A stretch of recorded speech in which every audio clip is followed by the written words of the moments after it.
with one another, but everything changed when stepmother argued.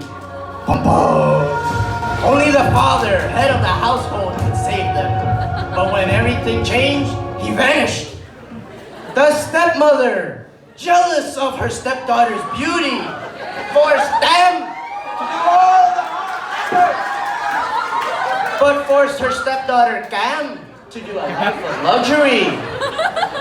One day, the stepmother sent Tam and Cam fishing for that night's dinner, promising to reward the girl who caught the most fish, but would punish the one who caught less. Cam knew her mother would never punish her, so she bathed carelessly in the river, while Tam worked hard.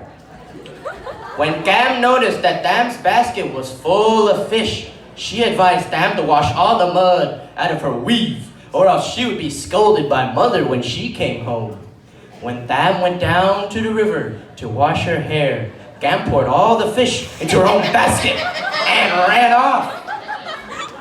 Upon discovering that she had been tricked, Tam sobbed and sobbed.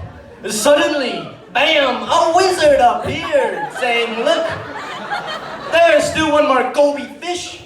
He instructed her to take this fish home, put it into a special well, and before feeding it 3 times, to recite this special poem as well. Bong bong bang bang, lên ăn cơm vàng cơm bạc nhà ta, cháu ăn cơm hẩm cháu hoa nhà người. Which meant, Goby Goby, come and eat my gold and silver rice. Don't eat their spoiled rice, it ain't mine.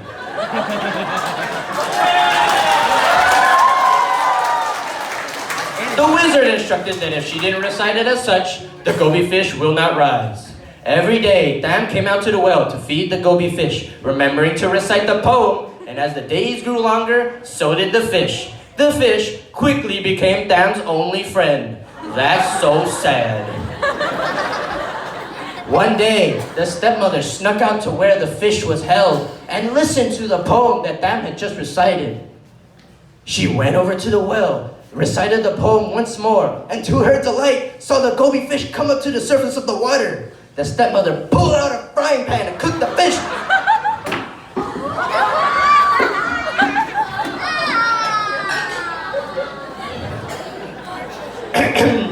When Tam later returned, she went over to the well to recite her poem, but saw only blood on the water's surface. Tam sobbed and sobbed, devastated that her Nemo was no longer her friend. He was food. The wizard, bam, appeared by her side and instructed her, "Do not worry, salvage these bones and bury them in 4 separate jars placed at the corners of her bed." A short while later, a messenger of the prince arrived to proclaim a kingdom-wide party.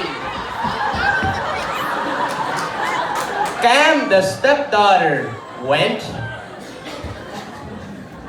leaving Tam home alone to sort out an enormous amount of black and brown beans. She was not allowed to go until she completed the task. The wizard, bam, appeared once more, waving his staff to transfigure a handful of dust into a flock of sparrows, who quickly sorted the beans for Tam. The wizard instructed Tam to dig out the jars from the 4 corners of her bed. And from the first jar, Tam got a beautiful gown. And from the second jar, survey says, a golden slippers. From the third, a richly ornamented saddle and bridle. And from the last jar, a beautiful horse. Tam dressed herself and hastened to the feast. On her way to the party, she accidentally dropped a golden slipper while crossing the stream on her horse.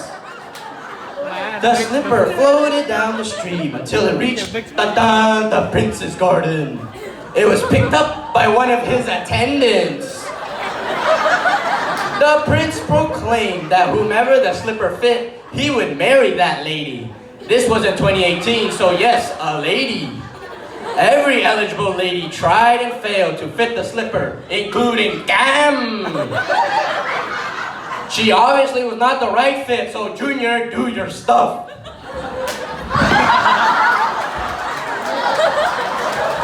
Finally, the beautiful Tam appeared and fit the slipper perfectly. Not to mention that she had the other slipper on her other foot. But anyway, so yeah, they got married and Tam was crowned Miss Vietnam.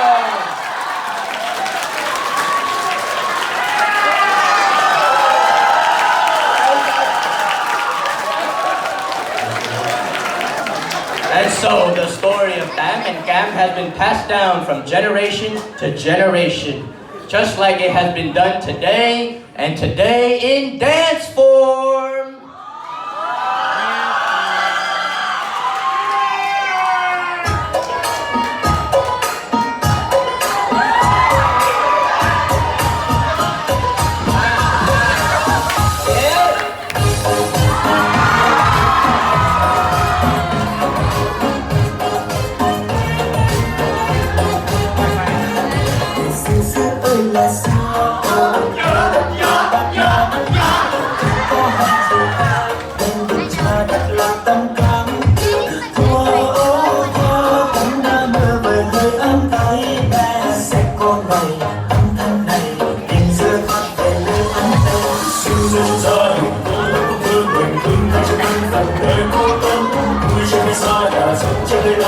Không quan tâm ai trời ơi quát cỡ